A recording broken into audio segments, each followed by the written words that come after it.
आज आपको बताएंगे चीतों का इतिहास। मुगल शासक जहांगीर ने अपनी एक आत्मकथा में तुज़्ज़ो के जहांगीरी में लिखा था कि बगैर चीतों के मेरा शिकार पर निकलना नामुमकिन था। हालांकि मैं बाघों का शिकार ज्यादा करता था, लेकिन मेरे चीते एक साथ दर्जनों हिरण दबोच लेते थे। वैसे बिगड़ेल चीतों को मारना मेरा भी शौक है। इसके अलावा अपने पिता सम्राट अकबर के चीतों के प्रति खास लगाव के बारे में जहांगीर ने लिखा। मेरे पिता चीतों की तादाद बढ़ाना चाहते थे और उनके पास 1000 से ज्यादा चीते थे। क्योंकि उनका जन्म रविवार के दिन हुआ था, तो वो उस दिन न शिकार करते थे और न ही मांस खाते थे। मैंने भी रविवार और गुरुवार को जानवरों की बलि और शिकार पर पाबंदी लगाई थी, और इन दिनों के अलावा मैं चीतों के साथ जंगलों में शिकार करता था। सन 1623 के दौरान की इस किताब से पता चलता है कि मुगल शासक अपने सूबेदारों को इनाम के तौर पर चीते भेंट करते थे। Exotic aliens the lion and the cheetah नामक किताब के एक चैप्टर में प्राचीन भारत की विशेषज्ञ इतिहासकार प्रोफेसर रोमिला थापर ने लिखा है, चीते के भारतीय संस्कृति, परंपरा और राजघरानों से जुड़े रहने के इतिहास में दो राय नहीं है। चीतों के बारे में आपको ये बात हम इसलिए बता रहे हैं क्योंकि भारत ने 1950 के दशक में चीते को विलुप्त घोषित कर दिया गया था और देश में एक भी चीता नहीं बचा था। लेकिन अब कहा जा रहा है कि दुनिया में सबसे तेज दौड़ने वाला ये जानवर बहुत जल्द फिर से भारत के जंगलों में घूमेगा।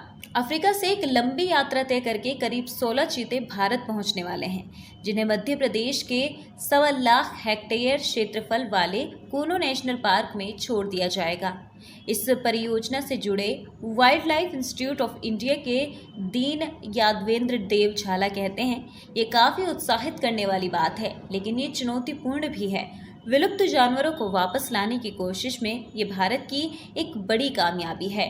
भारत आने वाले चीतों को अभयारण्यों से ही लिया गया है, जहां उनका प्रजनन उचित ढंग से कराया गया है। दक्षिण अफ्रीका में लगभग 50 ऐसे अभयारण्य हैं, जिनमें 500 वयस्क चीते हैं। दक्षिण अफ्रीका में चीतों का संरक्षण करने वाले विंसेंट वैन डेर मर्वे ने इस परियोजना में एक अहम भूमिका निभाई है।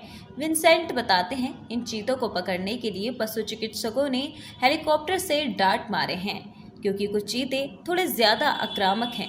इन चीतों में 6 से ज्यादा मादा चीते हैं जो अभी प्रजनन की उम्र में हैं। वहीं मरवे कहते हैं, ये वो चीते हैं जो अपनी माओं को छोड़ चुके हैं और खुद को जिंदा रखने में सक्षम हैं। दुनिया भर में इस समय चीतों की संख्या लगभग 7000 है, जिसमें से आधे से ज्यादा चीते दक्षिण अफ्रीका, नामीबिया और बोत्सवाना में मौजूद हैं। वैसे ये पहला मौका है जब इतने बड़े मांसाहारी जानवर को एक महाद्वीप से निकालकर दूसरे महाद्वीप के जंगलों में लाया जा रहा है। बात अगर भारत की हो तो ऐसा नहीं है कि इससे पहले इस तरह की कोशिशें नहीं की गई थी। संरक्षणवादी और वाइल्ड लाइफ जीव विज्ञानी रवि चैलम के मुताबिक 1970 के दशक में जब ईरान में शाह का शासन था, भारत ने वहां से चीते लाकर बसाने की कोशिश की थी, लेकिन ईरान में सत्ता बदलते ही सब खत्म हो गया। इसके बाद नामीबिया से ऐसे ही एक पहल 2009 में शुरू हुई थी, जिसके तहत कूनो नेशनल पार्क जैसे 3 जगहों में चीतों को बसाने पर राय बनी थी।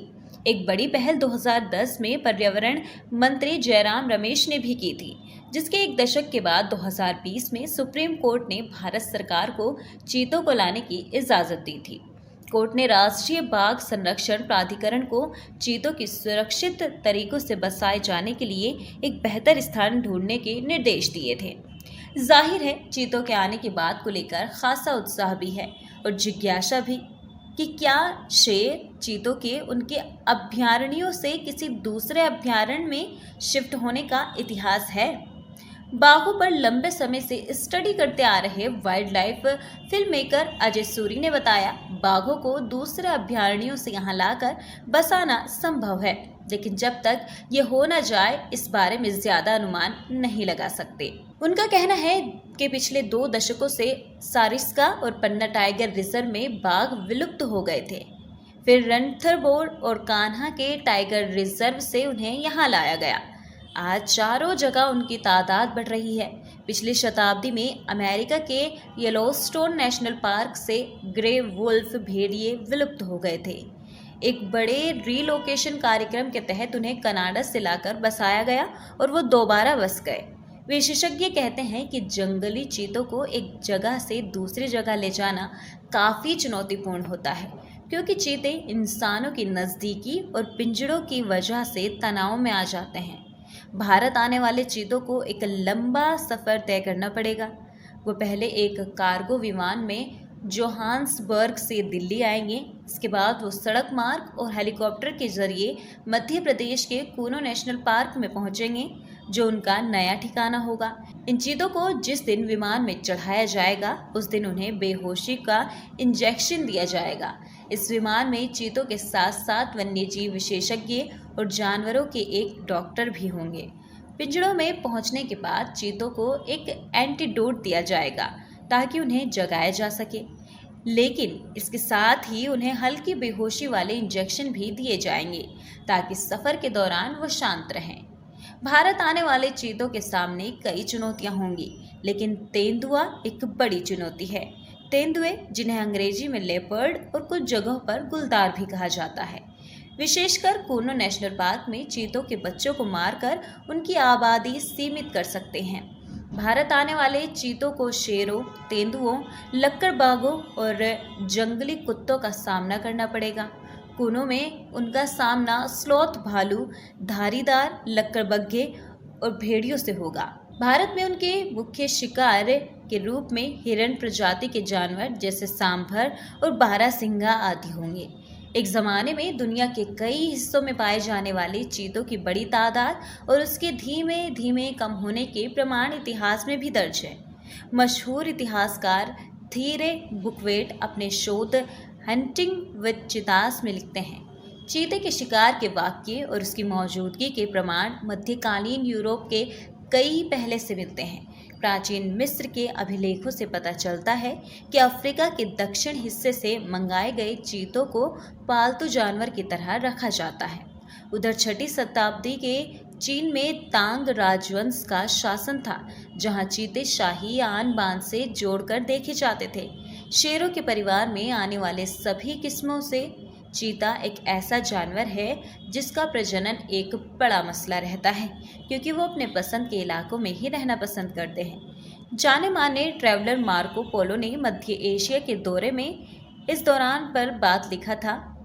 13वीं सदी में कुबलई खान नाम का एक शासक विशालकाय चीतों का फौज के साथ इस्तेमाल करता था, लेकिन वो चीते दूसरे मौसम या इलाकों में प्रजनन नहीं कर पाते थे। वो तादाद कम ही रहती थी।